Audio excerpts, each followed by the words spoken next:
This is a video reviewing nerve flossing for the upper extremity.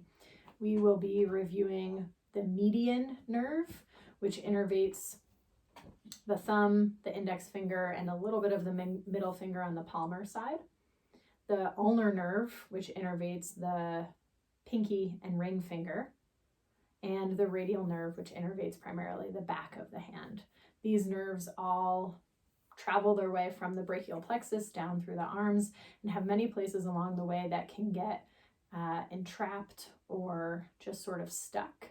So this is called nerve flossing, as a way to floss the nerve in and out. We do not want to stretch a nerve, and when we stretch or compress a nerve, this is where if we overstretch, we get into a sense of tingling or numbness. So as you are doing this, if there's a time as you go through the movement or the range that you feel a little bit of tingling, that's where you will stop and back off and go the other way. If you feel a lot of tingling and numbness, if you feel a sharp shooting, burning pain, anything that is intolerable or uncomfortable, you've gone too far, and we don't want to be creating this harm. We instead want to be just getting to the brink of the sensation and then backing off, flossing that nerve in and out through the path and the way that it goes along. So the first one that we'll do is for the median nerve. We will find somewhere to sit tall. I'm here sitting on my heels, but be wherever you feel comfortable to sit tall. For all of them, we will allow the shoulder blades to drape down the back. We don't need to pull the shoulder blades down the back, but instead just let the shoulders and shoulder blades drape down the back. From there, the arms lift up. You can keep the arms below 90 degrees or have them at 90 degrees. You do not need to go above 90 degrees. As you're doing that, you should not elevate the shoulders nor feel too much tension in the upper traps. So find your range. From there, you will externally rotate the shoulders, turning elbow creases and palms up. For the median nerve, we will flip the palms down. We will pronate. So elbow creases remain up, but palm turns down. And from here, we will extend through the wrists and the fingers and then release. Extend through the wrists and the fingers and release. And we'll do this about 10 or 15 times, as much as you can. You are spreading the fingers and extending the fingers, only going into your tolerable range throughout all of this. Check back in, shoulders draped down the back, elbow creases up, going through wrist and finger extension and releasing out. I have a very different sensation from right to left, and so it might be different for you from side to side. Go ahead and rest after you do that. We'll then go on to the ulnar nerve, which starts very similarly, but we add a different action of making the OK symbol.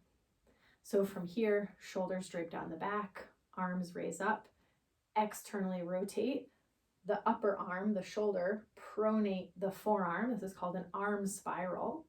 From here, we will go into this wrist extension, but then we will bring index finger and thumb together, bend the elbow, and then release out. Again, very different sensation for me from right to left. You can come in as close to your face as you can tolerate. And as you're doing this, you're not dropping the elbows down, so you're remaining in that arm spiral, keeping the elbows up. And again, it might be different for you. I can go at a different range on right to left, so you might need to do one hand at a time. Again, about 10 of these. I'm not counting, so we'll do one more. And release out.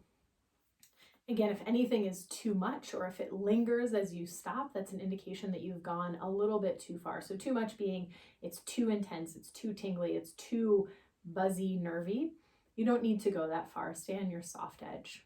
Lastly, we'll do the radial nerve. We bring the arms out to the side. We start externally rotated, and then we curl in. We do finger and wrist flexion. Then we internally rotate and we sweep around and then return to external rotation. Curl in and out. You can bend in a little bit more. This one becomes a little bit more flowy. I tend to find that less people have entrapment through the radial nerve. That may or may not hold true for you. And here I tend to get this sensation less in my hand, but a little bit more up around the triceps. The radial nerve travels through the back of the upper arm. Again, we'll do about 10 of these, flexing in, rotating in, and then releasing out. Really get to this end range as much as you can, which is where we tend to skip over or have a finger that wants to come out. One more, and release. So those are nerve glides, nerve flossing for the upper extremity, median nerve, wrist and finger extension, ulnar nerve doing the same but making the OK symbol and bending in, and median nerve starting externally rotated, then flexing and rotating around. Roughly 10 of each, always staying on your soft edge.